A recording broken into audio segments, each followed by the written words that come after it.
man, we got 60 minutes of football. If we're gonna be world champions, we gotta start somewhere. This right here. Gotta come out the cellar. We gotta come out for 60 minutes. Dogfight, ready? Hey. Our whole season comes down to one play. Do you understand? Hold on to Tell us your if you ever sold out in your life. This is the time to do it right now. Hold on to your Now dream, is the time. Special right. I know you can do it. Hold on to your I dream. know you can do it. Let's go. 1, 2, 3. Oh. Get him, baby. Get him. Get him. Ow. Cover. Let's go. Watch the line draw. Right here. Red 98. Hot.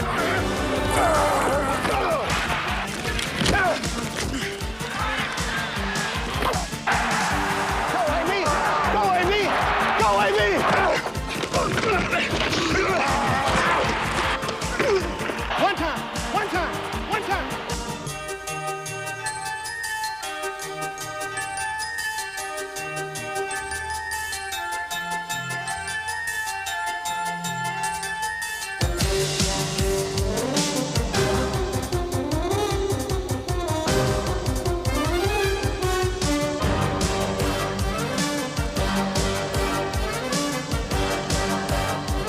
Hey, Daryl, we got to play defense and win it. You guys got to win it right here.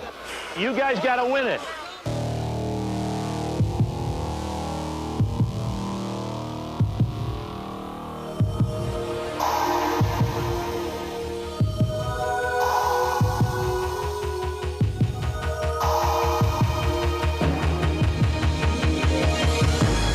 Every season and every game,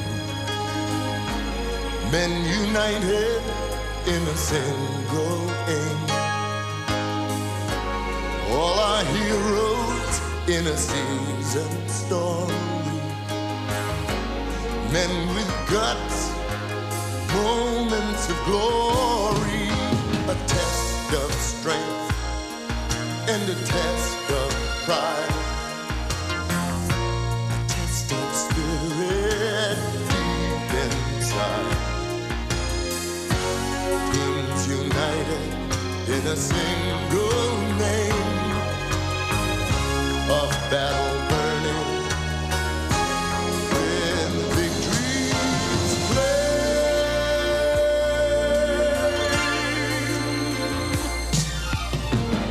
It's a long, hard road to every goal. It's a long, hard road, I know. If you hit that road with all your soul, now you're on the road to the Super Bowl.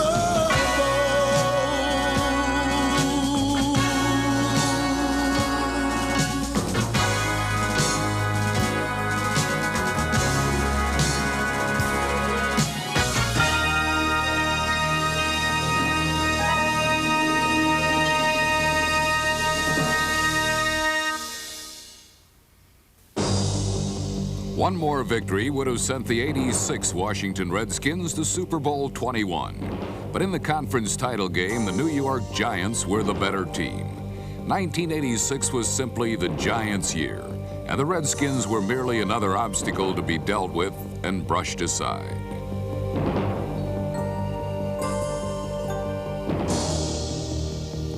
The pain of this loss would be the starting point of the Redskins' championship journey of 1987. Getting shut out in the NFC Championship game, getting on the bus. Next thing I know, the fans were outside of our bus and they were just shaking our bus, rocking our bus like they were trying to tip the bus over.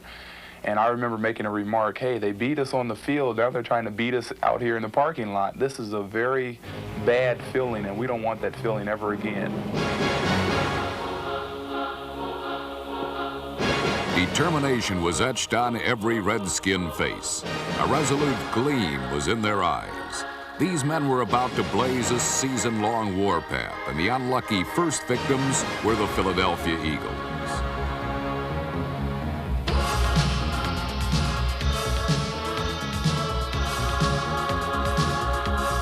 On opening day, the Washington defense was tough when it had to be, and the offense weathered an injury to starting quarterback Schroeder with an impressive off-the-bench performance from backup Doug Williams.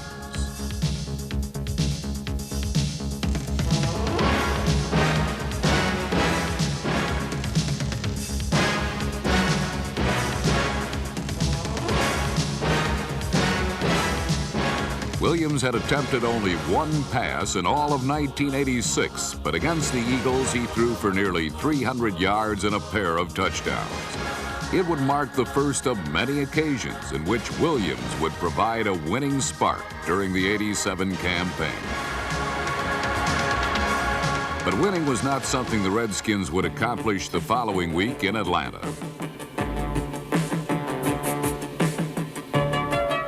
Jay Schroeder's nagging injury put Williams in the starting lineup, and Doug responded with 3 more touchdown passes. But a missed extra point and a solid performance from Falcon quarterback Scott Campbell sent Washington down to its first defeat. The loss was the least of the Redskins' problems. A league-wide players' strike began the following day, and the scramble was on to find replacements capable of wearing the burgundy and gold in the veterans' absence. The abilities of General Manager Bobby Beathard and his scouting staff would be seriously tested. I am a general manager a little different from others because I do go out and scout all the time. I'm not one to sit in the office and do paperwork all day. Being out in the field looking for players, that's what I do best. Beathard had sharpened his skills in the early '70s under one of football's greatest coaches.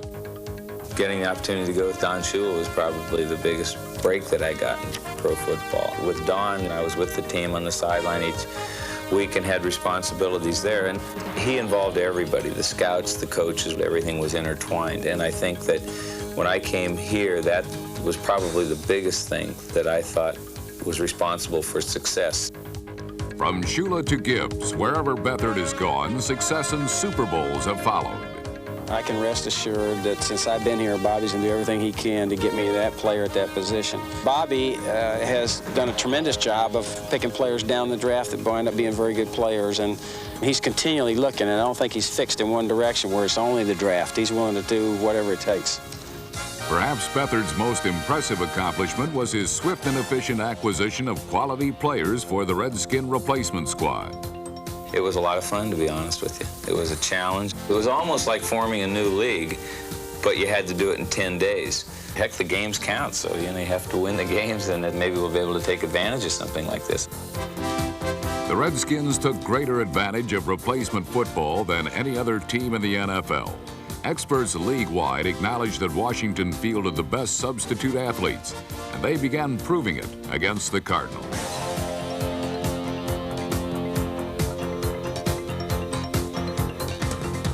Punt returner Derek Shepard set the tone for an afternoon of spectacular plays, and then number 89, Anthony Allen, took over. Allen set a club record with 255 yards receiving, along with 3 touchdown catches. 7-7 tie. Back is Rupert to pass. Works around at the goal line, fires it up the field, got a man deep, got it complete to Anthony Allen at midfield. It's a horse race. He's gone. Goodbye. Touchdown. While the first Redskin replacement victory was impressive, it paled in comparison to the dominant display shown the following week in the New Jersey Meadowlands. Washington literally ran over the Giants with the Redskins' highest point total of the year. Here's Vitale on the carry, up the middle, good hold, he's gone. Beautiful run by Lionel Vitale for a touchdown. A pair of Lionel Vitale scores and a 64-yard scoring pass from Ed Rubert to Ted Wilson were more than enough for the replacement Redskins to post victory number 2. A week later on Monday night, Washington made it 3 in a row by beating Dallas. The victory was made all the sweeter because the Cowboy roster was laden with veterans who had decided not to strike. Conversely, Washington did not have one veteran cross the picket line, the only NFL team to do so. On this night, the Redskins' substitutes were too much for the veteran-filled Cowboys to cope with.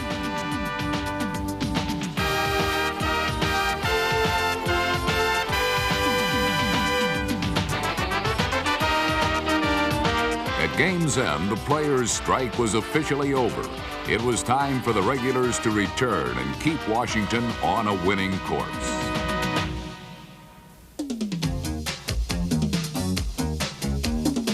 Redskin head coach Joe Gibbs was now faced with a serious challenge.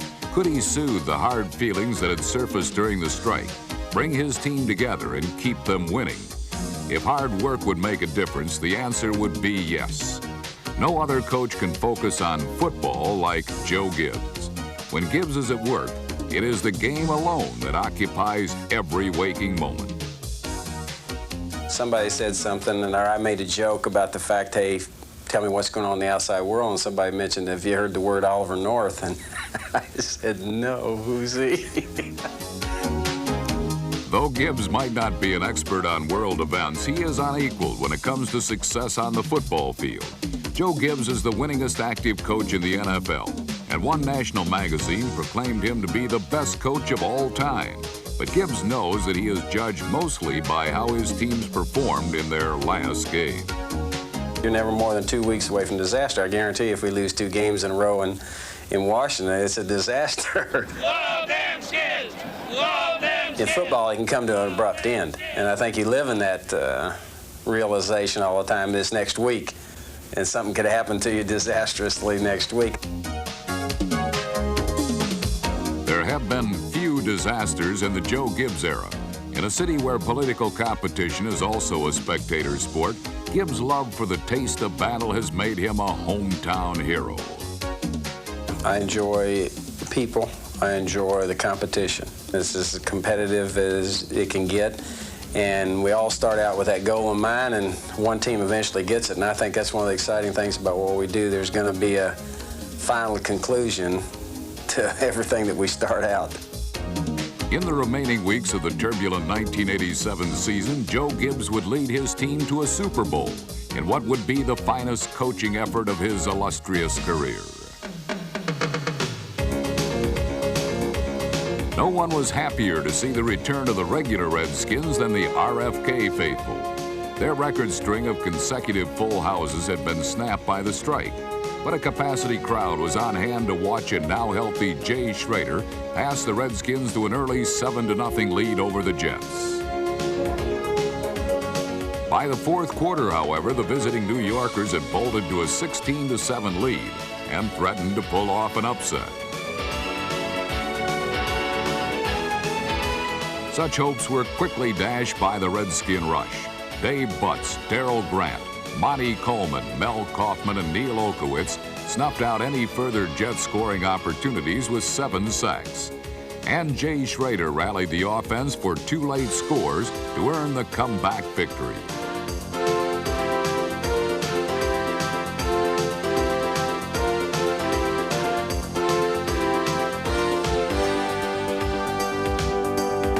With less than a minute remaining, one play decided the contest.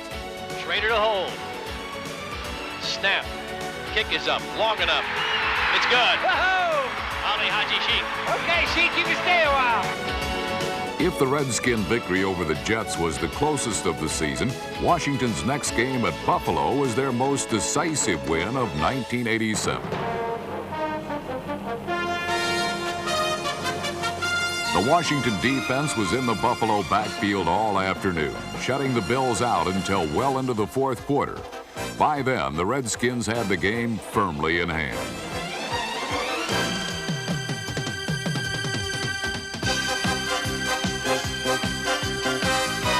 Washington totally dominated the game, holding the ball for 41 minutes. And Jay Schroeder and running back Kelvin Bryant, number 24, combined twice for touchdowns. Schroeder is back looking right. Quick hitter over the top. Bryant, touchdown, Washington Redskins. Kelvin Bryant takes it in. Schroeder rushed for a third score himself, part of the 300 yards the Redskins amassed on the ground alone. It added up to Washington's best performance of the season and the successful return of Jay Schroeder.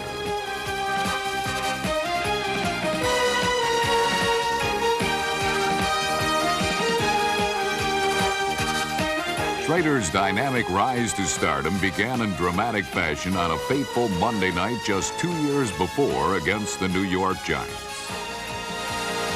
When starting quarterback Joe Theismann suffered a broken leg that ended his career, the Redskins lost the leading man of their offense. But Schroeder was the understudy waiting in the wings, and after he threw a game-winning pass against the Giants, he proved he belonged on center stage.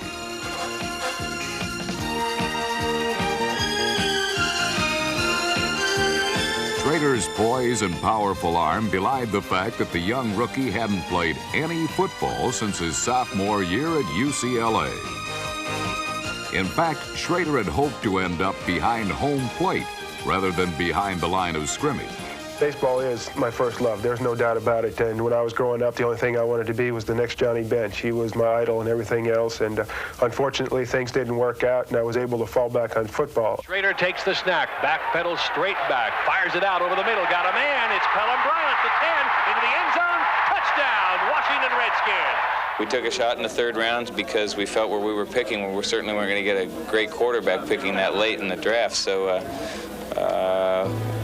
we took a chance. I don't think it was a big chance because a lot of teams liked him. And the guy, he's getting better all the time. He's still a young kid. In 1986, Schroeder made the Pro Bowl and produced a club record 4,100 aerial yards. Many of those yards came from passes to fellow Pro Bowler Art Monk, number 81. Like Schroeder, Monk is also a record setter. His 106 receptions in 1984 is the highest total in NFL history, a testament to his stamina and durability. I've always been sort of a mid-range, short, possession-type passing receiver. I take a lot of pride in being pretty durable, being able to catch the ball over the middle, playing every down, never coming out.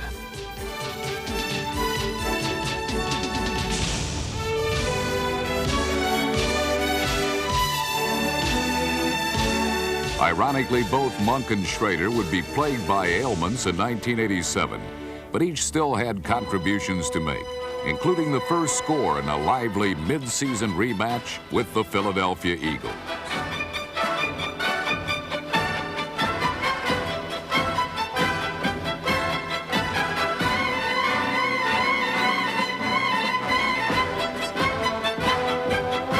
Monk's catch, along with a scoring run by George Rogers and an alert theft by number 28 Darrell Green, gave the Redskins a 21-17 halftime advantage.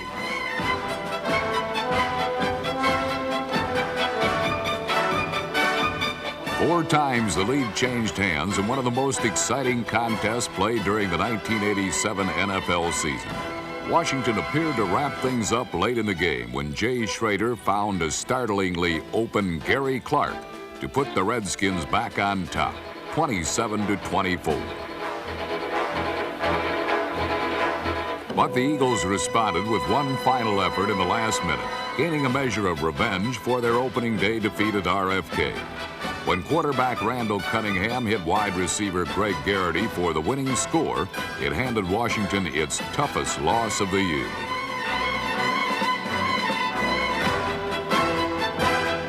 The Redskins were happy to be out of the Quaker City and back on friendly turf, returning to the partisan cheers of the RFK fans. Those hurrahs were instrumental in a win over Detroit. Lions quarterback Chuck Long could not call plays over the roar of the crowd. And despite protests from the Detroit sideline and any effort to quiet the throng, the DC diehards dealt their decibels in deafening doses.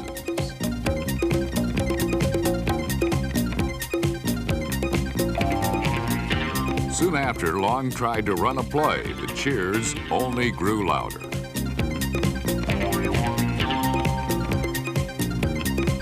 Number 45, Barry Wilburn, halted an important Lion drive, one of 4 interceptions the Redskins would make.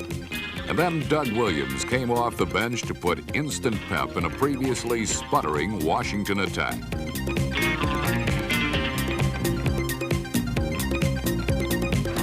The ball at the 42-yard line of the Lions. Back is Williams to pass. Pressured. Dodges the rush and gets it away. Threw a bullet into the end zone. Caught. Touchdown, Washington Redskins. What an incredible catch by Gary Clark.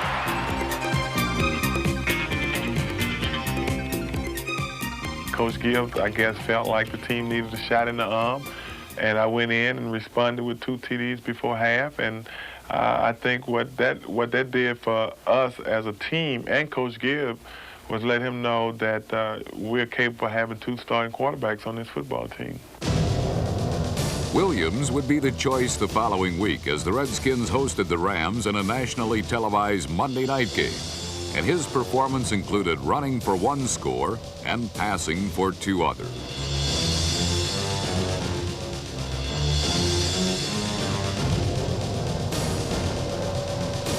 But there was little else for Washington to be pleased with as the 2-7 Rams pulled off an upset victory.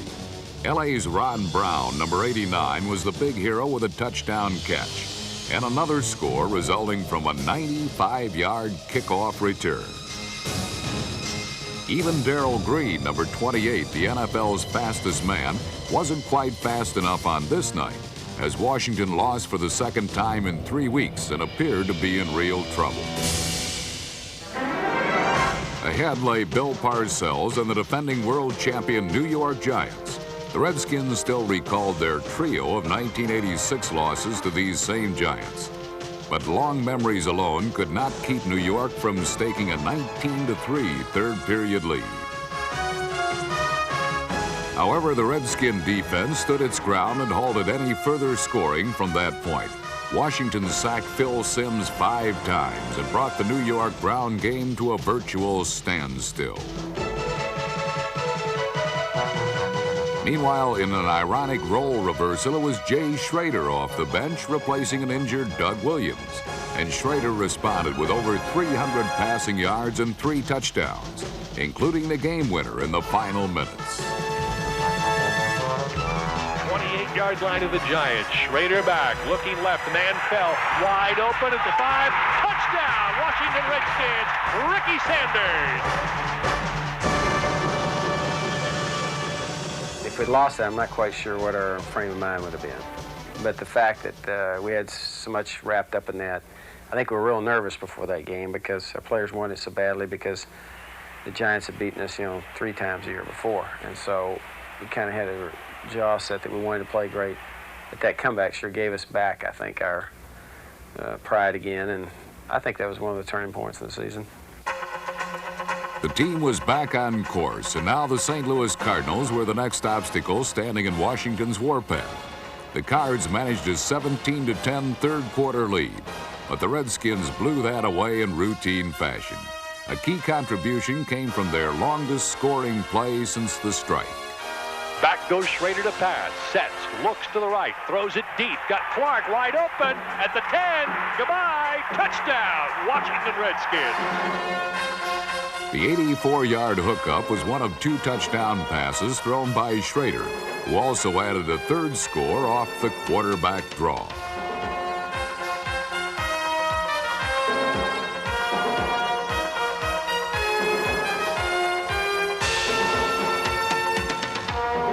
The Redskin running attack was equally as effective with number 38 George Rogers pounding out 134 yards and a touchdown. These efforts were more than enough for the Redskins to become the first team in the league to clinch a division crown, making it Washington's first title of any kind since 1984. It's no coincidence that winning records and Dexter Manley's arrival occurred in Washington at the same time. For 7 seasons, Dexter has been a colorful presence in the Redskins' championship defenses. Through good times and bad, Manley has piled up sacks and revealed a special kind of enthusiasm for playing the game. I play with a lot of emotion. I don't care where we play. People are people. We're in Green Bay. If they rooting for their team, I like that because then that gives me a chance to go out and show these people what I can do. So it doesn't matter to me where you play at. When you're a football player, you're going to play regardless if it's in Timbuktu. All the world's a stage for Manley, whose actions speak louder than words. Sometimes. There have been a few moments when Dexter's declarations have raised a few eyebrows.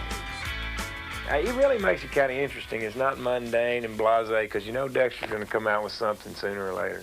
I've learned something tonight is that I better keep my mouth quiet. I would like to see him become more reserved and let his playing do his talking for him, because Dexter's a fine football player. Unlike some who swagger but then stumble, Dexter Manley is one man who has been able to back up his big talk with big plays in big situations.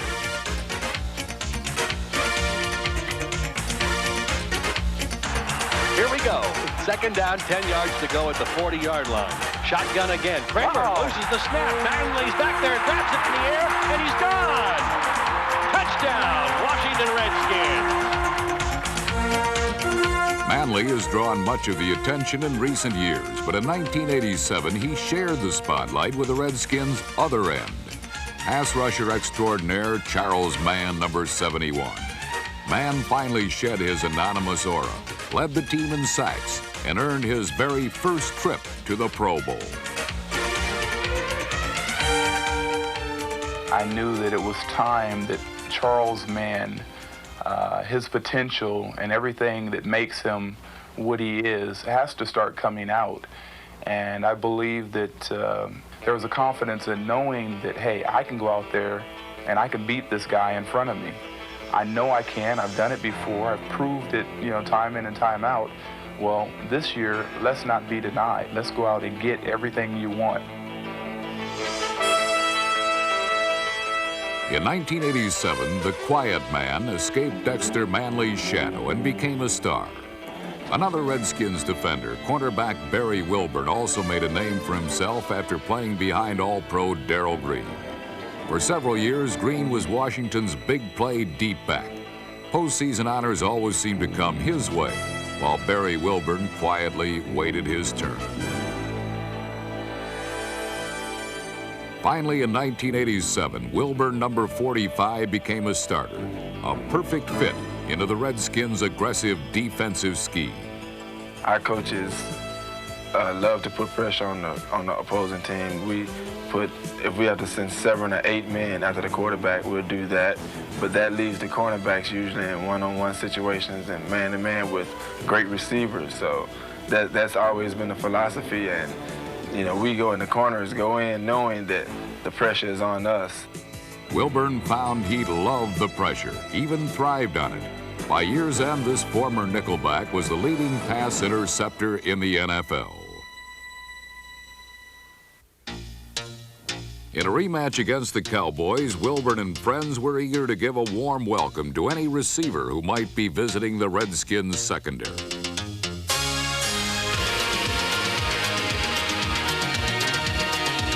While Todd Bowles, Alvin Walton and company made the Texans see stars, Jay Schroeder was lighting up the skies as the Redskins breezed to a 3-touchdown lead.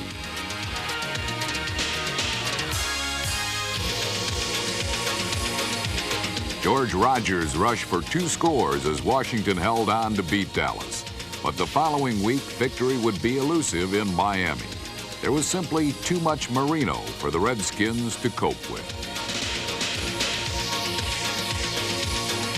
The Dolphin quarterback torched Washington for nearly 400 yards and 3 touchdown passes in what would prove to be the Redskins' final defeat of 1987.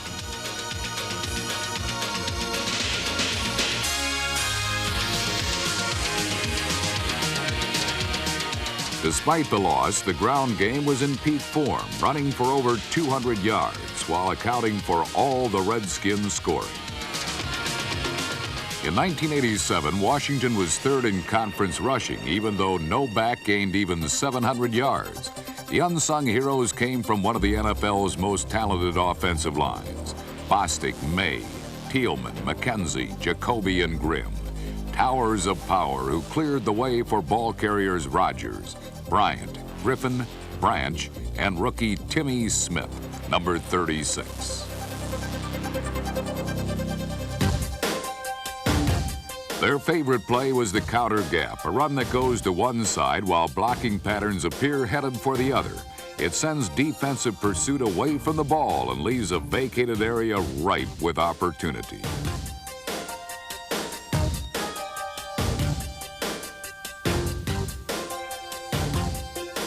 When you get Russ Grimm and Joe Jacoby rolling with about 4 or 5 steps, then they can cause a lot of real good collisions.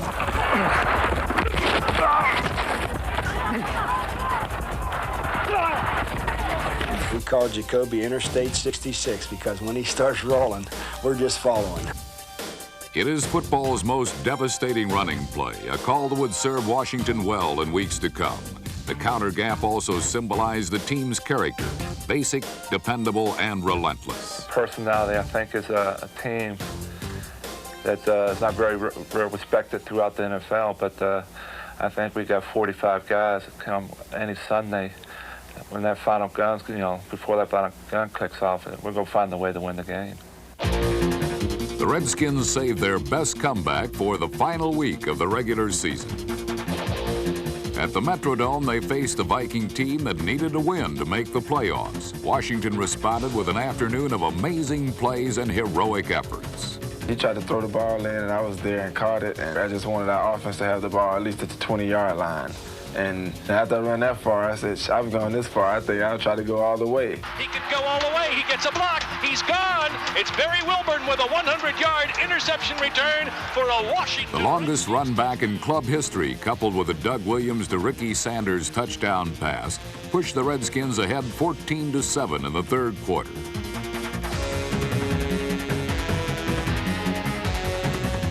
But a run of 17 straight points put Minnesota back on top deep into the final period.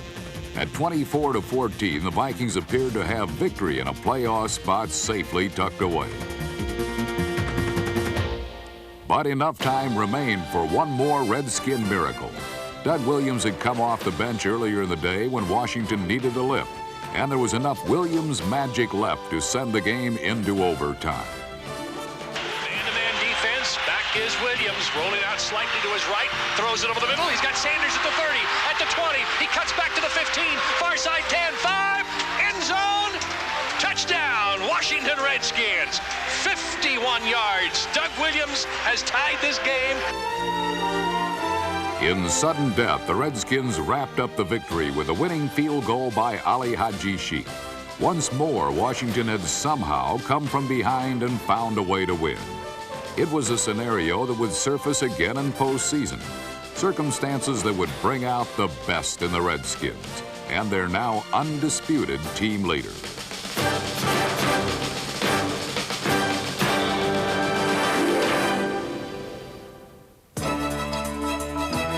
Unwanted and all but forgotten a year before, quarterback Doug Williams now stood tall in the glare of the public eye.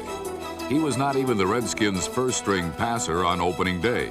But now the hard-throwing native of Zachary, Louisiana, was on the verge of writing a fabulous ending to a storybook season.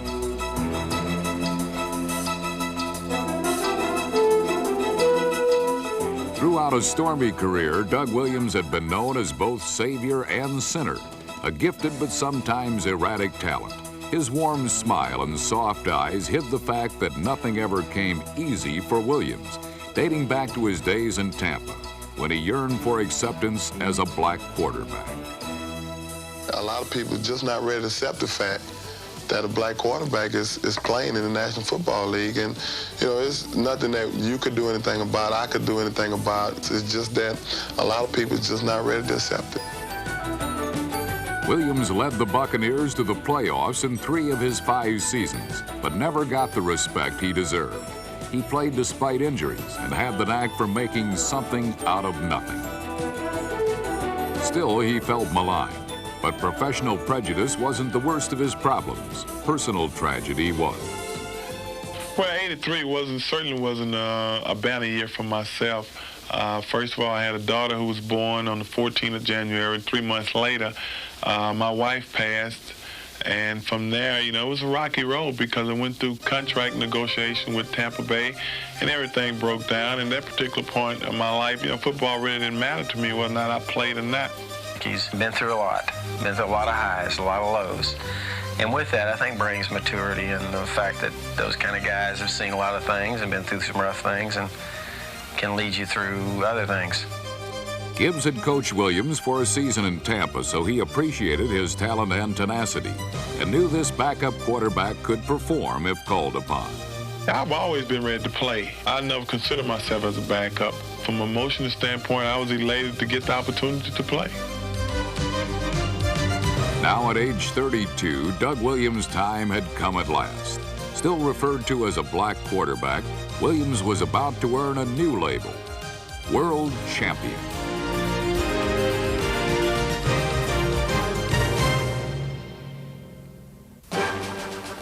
From Soldier Field in Chicago, good afternoon. I'm Frank Herzog, along with Sonny Jurgensen and Sam Huff. Do you believe in deja vu? The Redskins were here in Chicago 1 year ago to play their first playoff game against these same Bears, and they pulled off the upset and advanced to the NFC Championship game. The stakes are higher today, though. If they can win here today against the Bears, the NFC Championship game this year would be at home in RFK. But the Bears were determined to end Washington's season right on the frozen turf of Soldier Field, bolting to a 14-0 second period lead. Once again, the Redskins would have to dig themselves out of a hole, and they would do it by riding the rocket arm of their comeback quarterback.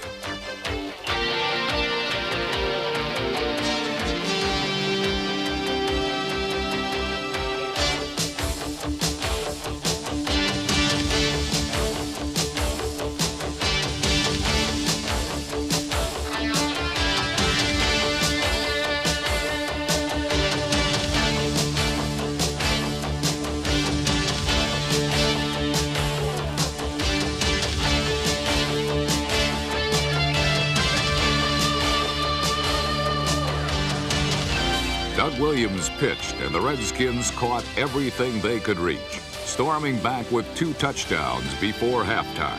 Back is Doug Williams, sets up, blitz, throws it in a hurry. Didier at the 4, touchdown, Washington Redskins. Hit Clint Didier right over the middle of a post and beat that blitz.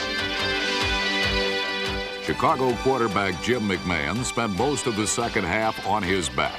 He never could contend with the storming Redskin rush, which logged 5 sacks, while permitting only 3 more points the rest of the game. Befitting the total team effort of the day, the winning score came on a spectacular strike by the Redskins' special team. Green driven back to midfield on the far side. He's got the ball up to the 45, far side 40, a seam to the 35, vaults a man to the 30, breaks it to the near side 25, watch out to the 20, near side 10, he's gone, touchdown, Washington Redskins. Darrell Green returns the punt 50 yards, and the Washington Redskins have the lead.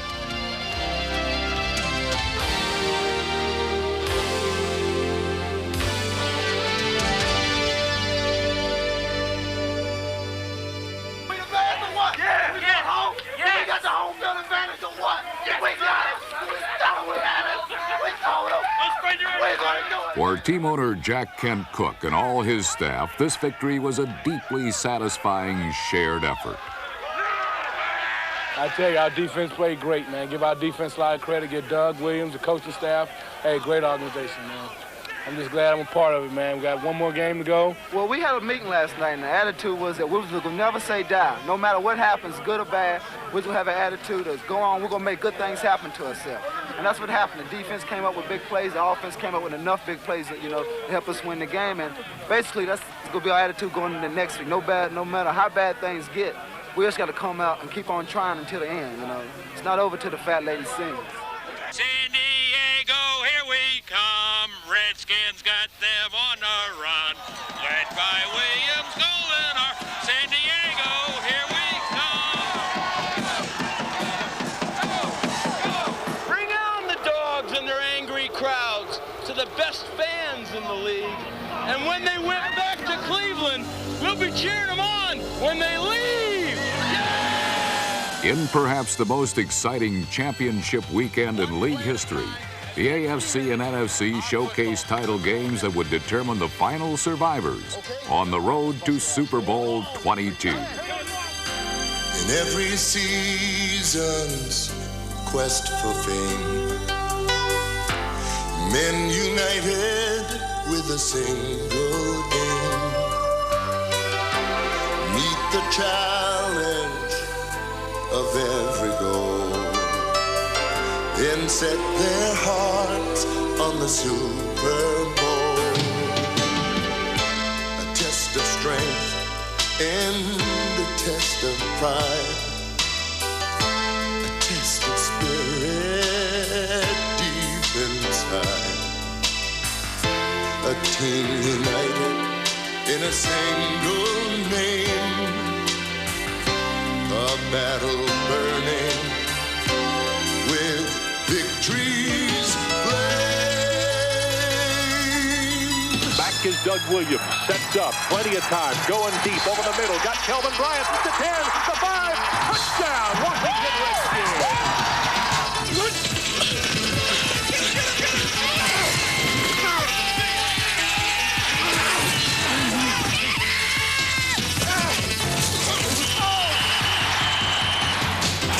Wide receiver set as Kosar backpedals. Firing, caught by Slaughter over the middle. It's hot loose and intercepted by the Broncos. And Elway drills the pass. Fingertip catch, touchdown, making the tail back in the end zone. First and goal at the 2. They give it to Sewell on the end around, coming left to Steve. Sewell will score. You guys are coming apart. Come on, Wayne. Start it down there. Get there, get there, get there.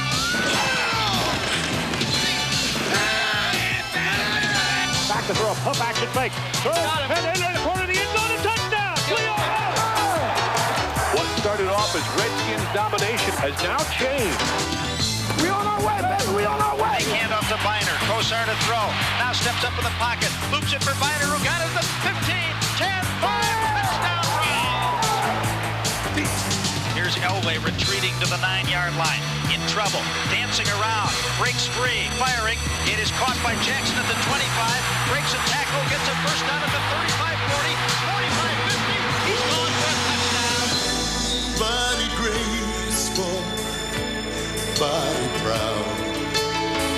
Stand tall to the waves and the roar of the crowd.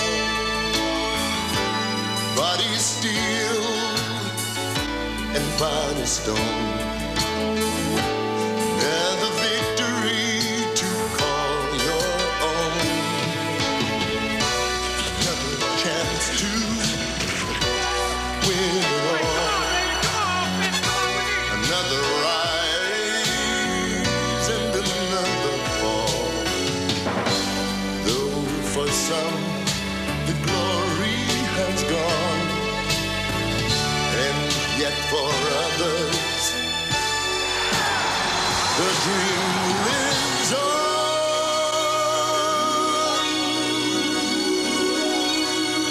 One down to the Super Bowl.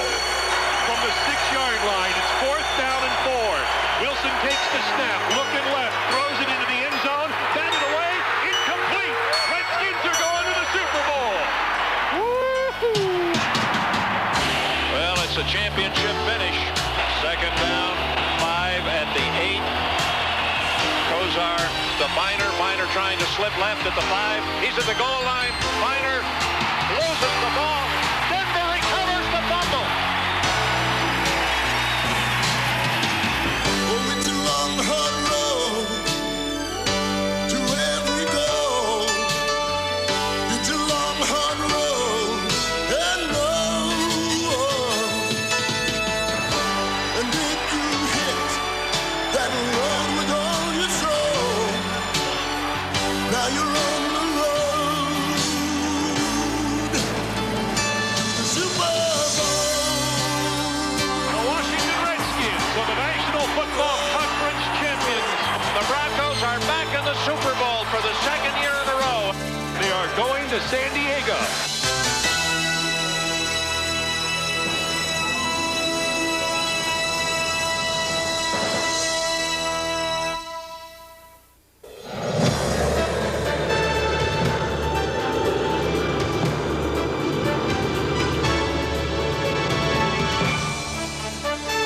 Good afternoon from Jack Murphy Stadium in San Diego, California.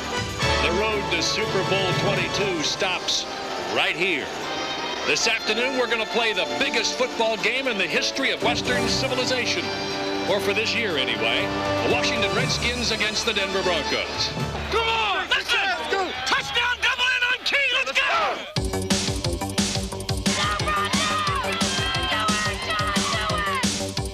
first time the great John Elway touched the ball, he set a record by triggering the quickest touchdown in Super Bowl history. With less than 2 minutes gone, it was 7-0. In Denver's second series, Elway set another record as no other quarterback had ever caught a pass in a Super Bowl. After the first quarter, Elway and the other 44 led 10-0. Washington prepared for the second. Take a good step work upfield. If you just get a bite on him, try to get through, okay? Right. What you don't want to do is get caught and try to bring him with you. You'll be flagging with a hand, all right? Don't stop making him. Everybody keep your head up. Stand. The quarter. The second quarter, to be specific. 15 minutes of madness for Denver, of might for Washington. A blur to the millions who watched. First and 10 at the 20-yard line. I formation. Play action fake. Williams going up top. Got Sanders on the fly at midfield. He's gone unless they can catch him. The 30, the 20, the 15, the 10. Touchdown, Washington Redskins. We're coming back. We're going to do it. Third down, 2 yards to go. It's Monk who's in motion. Williams to pass, lobs it up. He's got Clark at the goal line. He's got it. Touchdown, Washington Redskins. First and 10 at the 42. He'll hand off to Smith. The deep back. Good hole. Midfield. Horse race to the 40. Far side 35, 30, 25, 20, 15, 10, 5. Touchdown, Timmy Smith. Williams looks over that Bronco defense. Here he comes. Nope. Faked out everybody. He's got Sanders in the clear at the 10. Touchdown. It's a new Super Bowl record. Williams is back. Lobs it into the end zone. He's got Didier. Touchdown. Holy cow. It's 34 points in this quarter. Before the game, Doug Williams was asked how it felt to be the Super Bowl's first black quarterback. Afterwards, how it felt to be its most valuable player by firing 4 touchdown passes in the second quarter alone. Number 83, Ricky Sanders, caught 2 touchdown passes in that remarkable quarter, and his 193 receiving yards set yet another record. The Redskins scored 5 straight unanswered touchdowns in the most explosive quarter in Super Bowl history. At the heart of that attack was a previously anonymous running back named Timmy Smith, who ripped through gaping holes for 131 yards by halftime.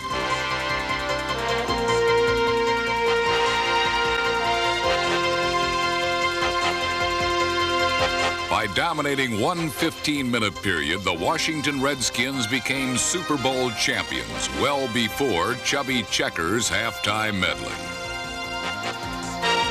Denver's gimmicks, gadgets, the Duke, and the Three Amigos were simply no match for Washington's size and strength. The Skins had backed their lighter opponent against the ropes, and with mighty combinations spent the second half pounding John Elway. Red 98 hot.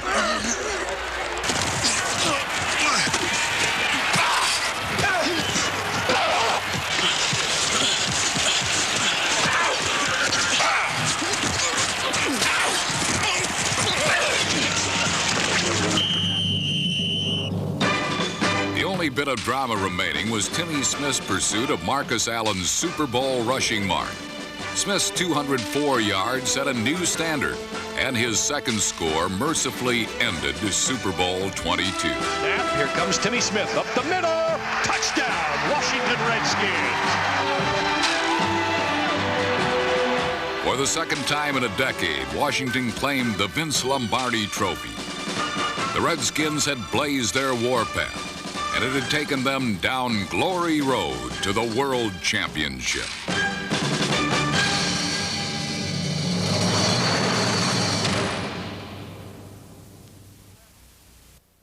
But I have a token of appreciation also. It's a Super Bowl 22 football with both teams engraved on it. Washington Redskins and Denver Broncos. I'm going to give it to the president up under one circumstance, that he run the right play.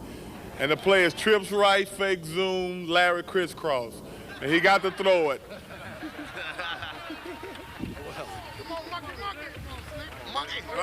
Where's Ricky Sanders?